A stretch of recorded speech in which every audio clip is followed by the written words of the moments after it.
Você vai ver que eu vou entrar para um lugar totalmente diferente. Eita.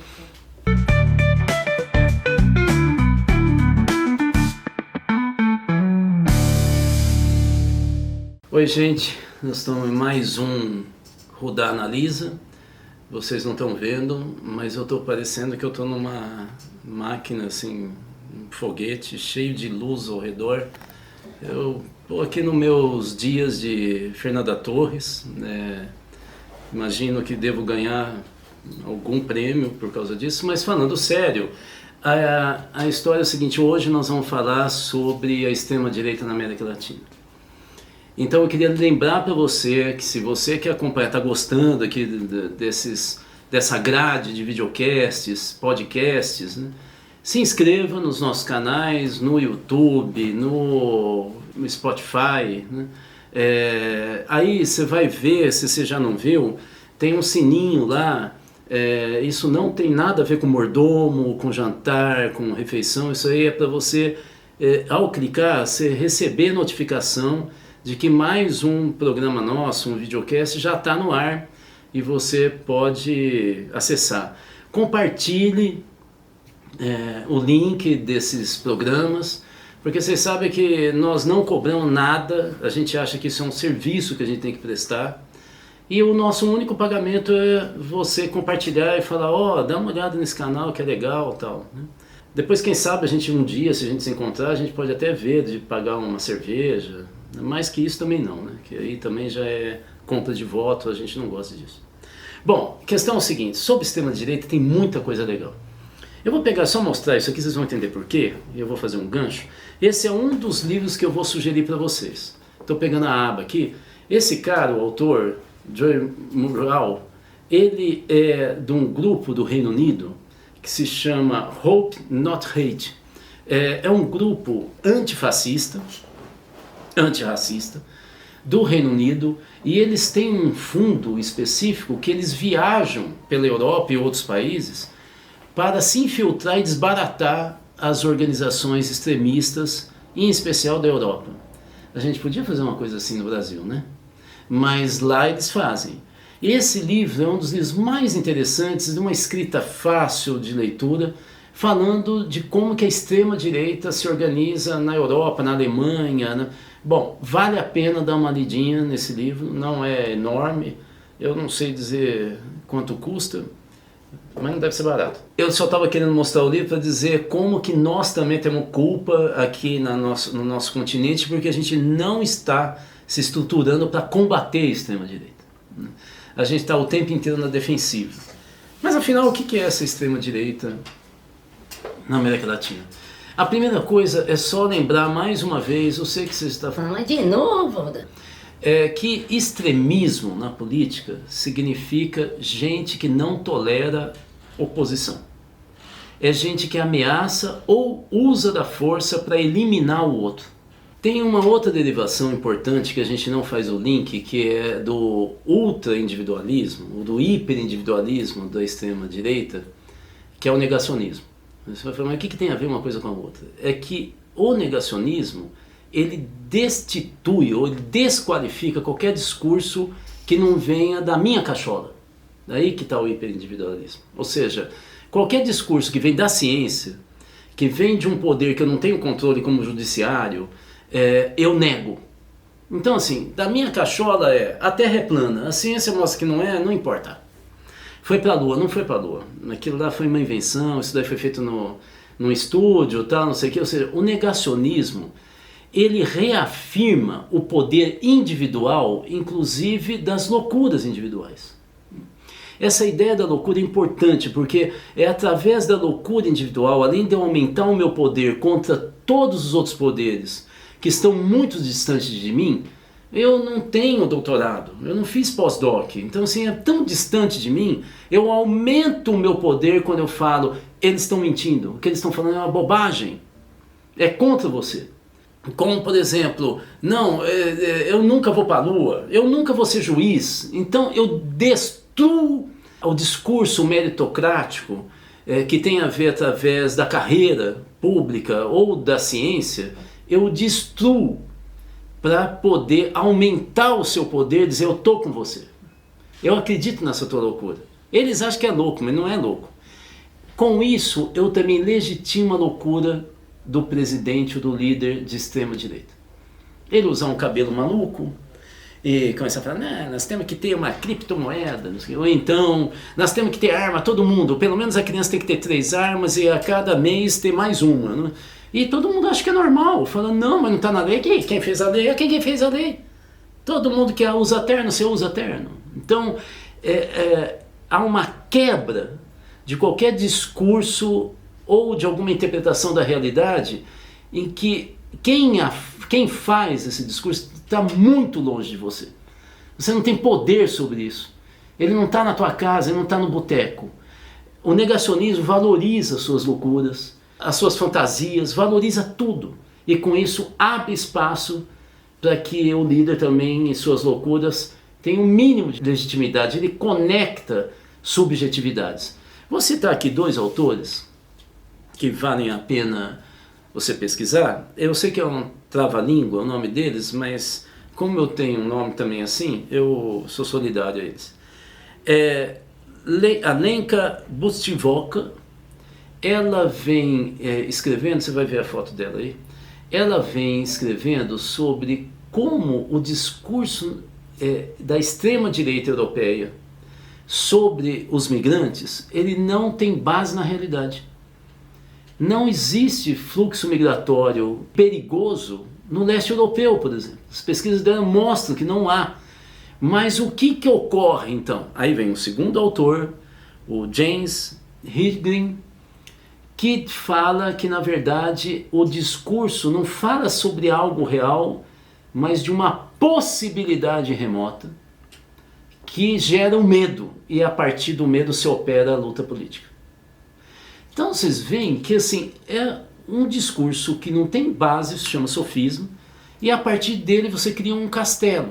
Acho que é muito importante a gente entender como é que a extrema-direita opera nesse tipo de construto, vamos dizer assim, ideológico. Vamos só lembrar que o leste europeu tem uma ojeriza muito forte, parte do leste europeu, por exemplo, Ucrânia, Polônia e tal, a Rússia. Porque os russos tiveram, inclusive impunham a sua língua para uso nesses países, né? Polônia, por exemplo, né? A Rosa Luxemburgo fala como que ela odiava na escola primária na Polônia ter que estudar a Rússia e falar em russo, né? Então é bom vocês entenderem que a ideia do nacionalismo, da xenofobia no leste europeu tem ligação com uma história, no caso específico ali, com o Império Russo, né? Muito antes da Revolução Russa. Existem então elementos culturais da subjetividade e da construção da autonomia que são trabalhados, né? Dentro dessa visão do medo da migração. É a mesma coisa que se faz na América Latina com o medo ao comunismo, né? O medo à mamadeira de piroca, né? Tem alguma coisa na subjetividade que, vocês sabem a quantidade de abusos sexuais que os brasileiros sofrem. Então você trabalha com algo que afetou a sua vida na infância e traz como medo, valoriza ao máximo esse medo e o conduz no ataque à verdade. É daí que prospera a fake news. Então, quando a gente fala de extremismo na América Latina, nós estamos falando de 2 características em especial, né?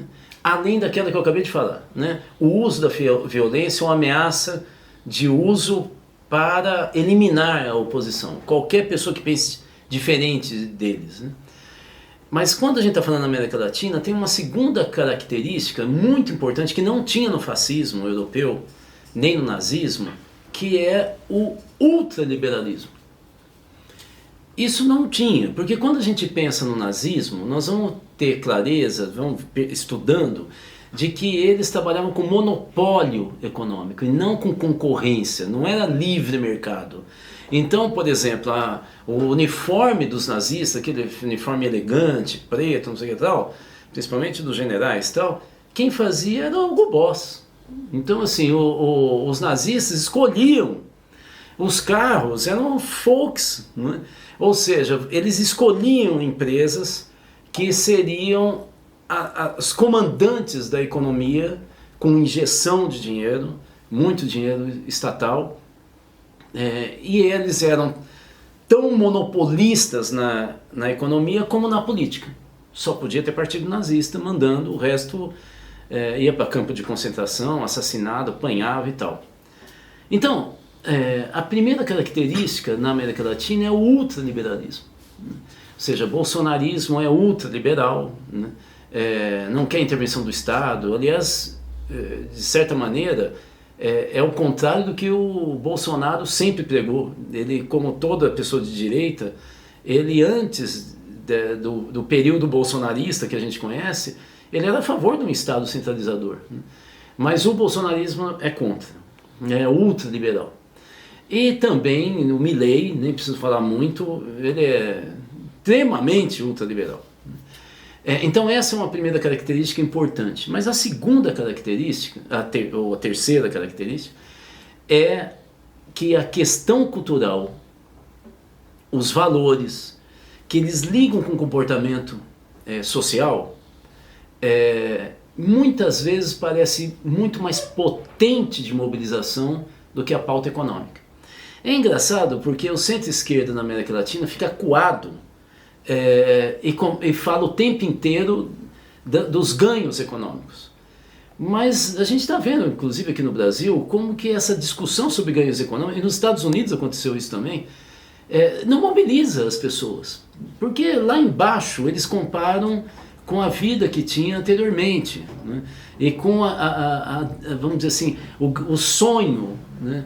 E as ambições que querem ter. Então não é só a vida, a economia está boa. Enquanto que no caso da extrema-direita, a grande questão são os valores, e esse mobiliza, né? Vocês veem, aqui no Brasil, vocês viram, a nossa equipe de produção foi atrás para saber onde é que fabricava a mamadeira de que nós descobrimos. Então eu trago em primeira mão para vocês saberem. Eu achei até muito exagerada, mas é isso que a equipe de produção disse para mim, que é a famosa mamadeira de... Então vocês estão vendo que esse tema é um tema que pegou nas eleições muito mais do que uma questão da plataforma econômica, né? É isso que nós queremos entender. E daí há uma identificação da esquerda e dos setores progressistas como muito nhenhenhen, ou até pior, gente que no fundo, como os trumpistas usavam lá nos Estados Unidos, formaram uma espécie de confraria, uma confraria meio misteriosa, mística, clandestina, né? Que na verdade cria um estado paralelo, né? Que tem relações com uma visão muito deturpada da sexualidade e tal. Vocês entenderam? Então vai de uma questão cultural, de valor moral, e vai entrando numa crítica à esquerda. E aí, se a esquerda não entrega algo a mais do que já fez antes, o eleitor já fica, pô, mas a vida vai ficar assim, desse jeito? Eu troquei 6 por meia dúzia? De novo, Bolsa Família? Mas agora eu quero ir para Disney. E aí, além disso, vem, mas sabe por que a esquerda está fazendo isso? Porque ela quer engolir você. Ela quer só teu voto. Então, há também, na ascensão da extrema-direita, um ataque à esquerda e aos governos de esquerda, como eles sendo estranhamente repetitivos, sem criatividade. E no fundo é porque esse pessoal de esquerda e centro-esquerda, no discurso da extrema-direita, quer apenas o teu voto para que eles possam roubar e desenvolver uma série de ações perigosíssimas para as nossas famílias e para o país, como, por exemplo, uma articulação com a China, né? Contra os nossos amigos norte-americanos, né? Ou contra Israel. Eles estão a favor da Palestina, mas eles não são a favor de Israel, que é eles acham que é cristão, Israel nunca foi, mas que eles são contra cristão, né? Daqui a pouco vamos falar que Jesus nasceu em Israel e que Deus... Bom, sei lá o que, não é? Mas de qualquer maneira, O fato é que há uma articulação da questão cultural que, de certa maneira, se sobrepõe a um debate econômico que eles têm, mas eles não deixam claro. Eles são totalmente vinculados, como toda extrema-direita, ao capital, ao grande capital, né? Financiamento direto.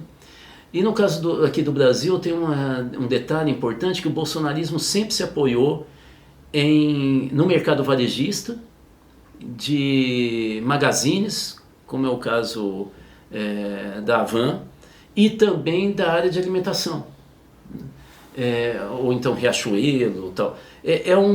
Não é o mercado financeiro, nem o grande setor produtivo, né? Eles têm um vínculo com esse empresariado. O que nós temos de exemplo no Brasil que eu queria estar destacando? Nós temos duas lideranças, três se for o bolsonarismo, mas a gente já falou tanto do bolsonarismo. Nós temos duas lideranças além da família Bolsonaro, e agora no Brasil, Marçal, Nicolas Ferreira e assim por diante. Mas duas figuras na América Latina que vale a pena a gente ter clareza do extremismo.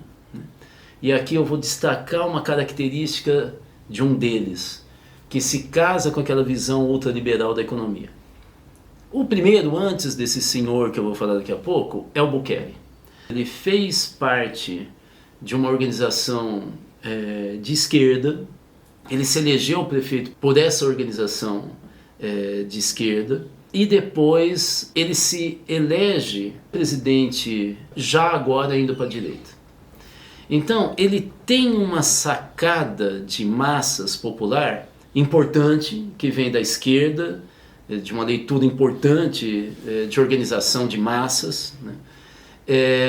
Mas ao ele caminhar para a direita, ele traz uma questão que a esquerda tem muita dificuldade de falar, e que você já deve ter visto ou vai ver daqui a pouco uma entrevista da Mafê com um intelectual que trabalha com segurança pública. Ele lançou um livro dizendo que um dos problemas da esquerda, inclusive brasileira, mas da América Latina, é que não sabe lidar com a questão da segurança.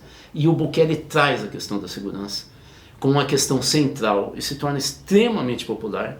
Vocês estão vendo a foto dele aí, e vocês estão vendo que ele usa bonezinho, né? Parece que é a mania agora, né? A questão de boné, o Trump com o bonezinho dele. Agora, eu acho que nós vamos ter que fazer um também, para ver se a gente entra nesse jogo dos bonés, né? Parece que no século XXI o grande debate político é boné, né? Então a gente vai tentar fazer um também, e depois vamos ver o que dá, né? Aliás, isso a extrema-direita faz, né? Ele joga balão de ensaio e depois vê o que dá. Se deu alguma coisa, eles entram, né? Se não esquece, fala, eu não quis dizer isso, tal. Mas o Bukele começa a prender todo mundo. O Bukele começa a criar um monte de presídio em El Salvador. Ele só não se prendeu ainda, mas o resto ele prendeu todo mundo, né? Um discurso extremista, muito agressivo, e ele passou a ser uma referência. E vocês veem que a questão da segurança é fundamental. Mas tem uma outra liderança importante na América Latina, de extrema-direita, muito próximo da gente, que é o Milei. Então o Milei, além das loucuras dele, ele tentou ser roqueiro, não deu certo, e ficou o cabelo dele meio desorganizado, né? Mas tem também gente da Globo News que usa cabelo desorganizado e nunca foi roqueiro, né? Então, assim, é um estilo, né? Mas tem uma característica dele que eu queria destacar, que une a questão comportamental com o ultraliberalismo econômico, que o Milei deixa muito claro. E que a gente vai ver no Brasil no MBL, que é outra organização extremista, que é o que ele denomina, que não existe isso, de anarcocapitalismo. Anarcocapitalismo, gente, olha, quem falar isso para vocês, vocês podem começar a rir, se joga no chão, porque isso não existe. Isso é um termo que foi criado por quem é ultraliberal e tem vergonha de falar. Por quê? Porque anarquismo é de esquerda. Não existe anarquista capitalista. É uma contradição total. Anarquista é contra o Estado, contra o capital, contra a autoridade, inclusive econômica. Ele é coletivista, né? Basta estudar Malatesta, Kropotkin, Bakunin, vocês vão ver, eles são anticapitalistas, não existe anarquismo capitalista. Isso aí é bobagem que vendem na universidade para vender livro, né? O fato é que a concepção mesmo do Milley chama-se libertarianismo. Ela vem dos Estados Unidos. O libertarianismo, tudo bem, aí vocês estão vendo liberdade, então liberdade individual tal, então tem a ver com liberalismo? Tem. E anarquismo? Não tem. Então a questão básica do Milley é essa ideia de que o indivíduo é mais importante do que o Estado. Nem Locke, o John Locke, o pai do liberalismo, falou isso. Então assim, é ultra liberal, que é a novidade da extrema-direita, como eu disse para vocês, na América Latina. Então, de novo, o libertarianismo diz, eu não vou pagar imposto. Vocês estão vendo o individualismo, o ultra-individualismo? Não tem que pagar imposto. O Estado está roubando da gente. Tem que acabar com o imposto sobre tudo. Livre mercado, cada um faz o que quer. Por isso tem uma parte dos libertarianos que são a favor, por exemplo, da descriminalização de tudo. Aborto, venda de órgãos, né? Tem até um jornalista num canal pago aí que chegou a defender o comércio de órgãos, né? Internos, né? Humanos. Né? Eles são a favor de descriminalização de droga, de tudo. E eles acham que polícia só pode entrar na nossa propriedade, inclusive na minha casa, com mandado. Se não tem, leva chumbo. Chumbo. Daí que vem a ideia do uso de arma. Ligou com a questão de segurança. Entendeu como eles triangulam? A extrema-direita da América Latina, eles triangulam. O que eles têm de diferente entre si? O bloco basista de organização de massa, sem qualquer tipo de intermediação entre o líder fascista, extremista, e as massas, ele diz que na verdade ele faz parte das massas marginalizadas, ele está lá para acabar com as elites, né? Então eles não gostam do judiciário, porque o judiciário não é eleito, não tem relação com as massas. Eles chamam todo o judiciário de juiz de elite, né? E isso eles têm em comum, eles odeiam o judiciário, mas eles também vão para cima da sociedade, mobilizam para que ela crie um ambiente de constrangimento a qualquer oposição, e a partir daí eles fazem ataques de tudo quanto é lado e incluem a questão do comportamento e da cultura. Eu vou ler aqui para vocês, para eu não errar, um autor que é muito importante, chileno, que é professor da Universidade Católica do Chile, chamado Cristóbal Rovira Kallwasser, ou Kallwasser. Eu vou ler, tá bom? Ele vai dizer o seguinte quando ele está falando da questão cultural. O que é característico dessa nova direita, que parece estar surgindo na América Latina, é a politização da dimensão sociocultural sobre a socioeconômica, com a qual busca mobilizar não apenas segmentos abastados da sociedade, mas também setores populares que professam ideias conservadoras em relação a questões morais, família, comportamento, questão do aborto e assim por diante, né? Qualquer tipo de crime comum, essa ideia da retidão, né? Mas também de uma certa safadeza contra o Estado, porque o Estado é pior do que a gente e tal, né? Veja que é por aí que pega a massa popular, não é só a questão da religião, é algo anterior que motiva a pessoa a entrar numa igreja, porque a igreja que promete para ele sucesso individual, de novo está ligada com essa ideia da individualidade da cultura. E aí diz então Cristóbal, o que tem de característica e de referência na extrema direita da América Latina, que une todos eles primeiro, menor apego à democracia. A democracia é um mero detalhe que na verdade está a serviço das elites. E o que traz na mesa das pessoas? O que ajuda a família, a sua mãe, a sua avó? 2, posturas conservadoras em questões sociais, como a questão do aborto, casamento igualitário e povos indígenas. Casamento igualitário é casamento homoafetivo. 3, oposição à imigração. Isso é mais forte na Europa do que aqui no Brasil. Isso é muito claro, né? É menos forte aqui, porque eu, por exemplo, tenho um nome que começa com um nome indígena, Tupi-Guarani, que é Rudá, mas depois tem um sobrenome que é português, depois sírio e 2 italianos. Já dá para ver o que eu sou, né? Eu posso ser tudo, mas nativo meio difícil, né? Eu sou imigrante mesmo, eu sou de uma cultura migrante. E brasileiro é isso, né? Quarta característica, defesa de políticas econômicas liberais. Essa, como eu disse, é a mais importante novidade na América Latina do pensamento extremista, né, fascista. Relação com religiões, principalmente evangélicas. Lembre-se, o Max Weber, o sociólogo Max Weber, escreveu um livro que, se você não leu, você tem que ler antes de você morrer. Você acha que é só... Esse não é planta, eu tenho um filho, escreve um livro. Não, também lê livro. É o quarto item, né? Antes de você morrer. O Max Weber escreveu um livro sobre a ética protestante, esse é o título do livro, e o espírito do capitalismo, que ele explica que não é a intenção de quem elaborou a concepção protestante, mas ele vai explicar que tem uma funcionalidade o protestantismo, porque ele diz... Se você seguir as orientações divinas, ou que a igreja acha que você vai receber a graça em vida. Então não é seja pobre, porque quando você morrer você vai para o céu. É em vida, Deus vai mostrar para você que você está no caminho certo. Como? Com sucesso individual. Ora, esse é um discurso teológico religioso que cabe muito para quem é egoísta e quer ter sucesso individual. Não está falando de solidariedade, não está falando da generosidade humana, está falando do sucesso individual. É isso que o Weber vai escrever. Por isso que o protestantismo entra. Não é que todo protestante não tenha generosidade, não é nada disso. Eu estou dizendo é que o Weber vai tentar nesse livro mostrar como que o protestantismo ajuda o capitalismo a se desenvolver. E finalmente a grande preocupação com a segurança e criminalidade. Esse autor fala de mão de ferro. E o que ele está citando é o ataque aos direitos humanos, a ideia do uso de porte de arma, que você lembra que tem a ver com a individualidade, toda a concepção ultraliberal que vem dos Estados Unidos, que envolve o MBL. Né? É bom a gente entender, o MBL é de extrema direita. Ele sempre com essa cara de bonzinho, mas ele é de extrema direita. Espero, portanto, que tenha sido útil.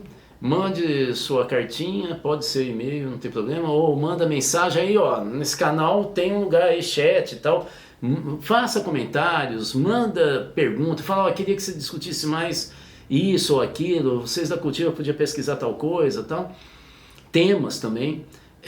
Se inscreva nos nossos canais, lembra que nós estamos no Spotify, estamos no YouTube, estamos no Instagram e tudo mais. Clica no sininho para receber a notificação direto, tudo de grátis, não precisa pagar nada, entende? E divulgue para os amigos. A gente está aceitando até cachorrinho, passarinho, desde que consiga teclar, a gente está aceitando.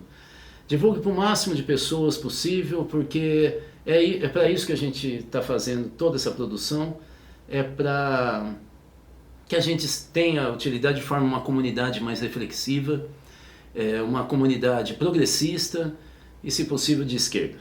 Obrigado, até a próxima. Eu estou hoje de rosa para fazer uma homenagem a Damares, uma das líderes da extrema-direita no Brasil. Como a gente estava falando sobre esse tema, ela gosta que menino use rosa, eu vim de rosa. Esse programa é um oferecimento do Instituto Cultiva, mais de 20 anos com foco na educação para a cidadania e participação social. Saiba mais no site institutocultiva.com.br.